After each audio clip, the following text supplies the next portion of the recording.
The world of guess, ഊഹത്തിന്റെ ഒരു ലോകത്തിൽ ഒരു കാലത്ത് ജീവിച്ചിരുന്നവരാണ് നാം ഓരോരുത്തരും.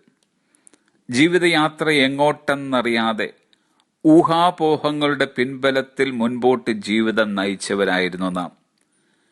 അന്ന് നമുക്കുണ്ടായിരുന്നത് ഗസ് വർക്ക് അഥവാ ഊഹാപോഹങ്ങളുടെ പ്രവൃത്തിയുമായിരുന്നു. എന്നാൽ ഇന്ന് നാം ഊഹാപോഹങ്ങളുടെ ലോകത്തിൽ നിന്നും വ്യക്തതയുടെയും പ്രത്യാശയുടെയും ലോകത്തിൽ പ്രവേശിച്ചിരിക്കുകയാണ്. കാരണം നമുക്ക് അതാത് സമയത്ത് ഉപദേശം തന്ന് ജീവിതയാത്ര വ്യക്തതയും പ്രത്യാശയുള്ളതുമാക്കി തീർത്ത ഒരു ദൈവത്തെ കണ്ടുമുട്ടിയത് കൊണ്ടാണ്.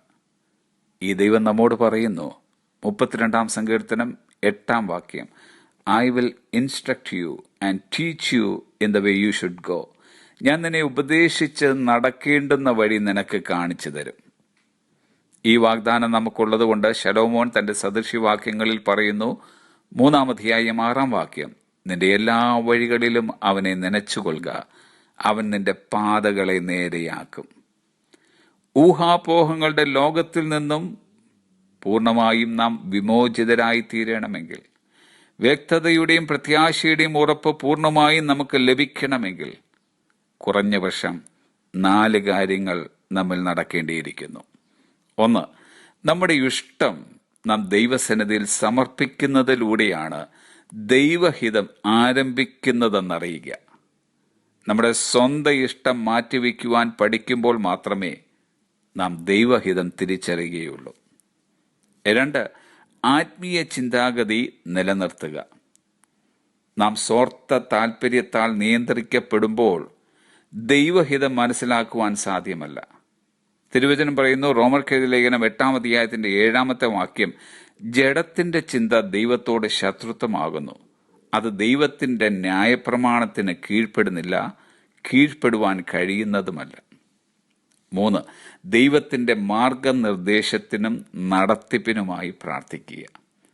143-ാം സങ്കീർത്തനം 10-ാം വാക്യം, നിന്റെ ഇഷ്ടം ചെയ്യുവാൻ എന്നെ പഠിപ്പിക്കണമേ, നീ എന്റെ ദൈവമാകുന്നുവല്ലോ, നിന്റെ നല്ല ആത്മാവ് നേർനിലത്തിൽ എന്നെ നടത്തുമാറാകട്ടെ.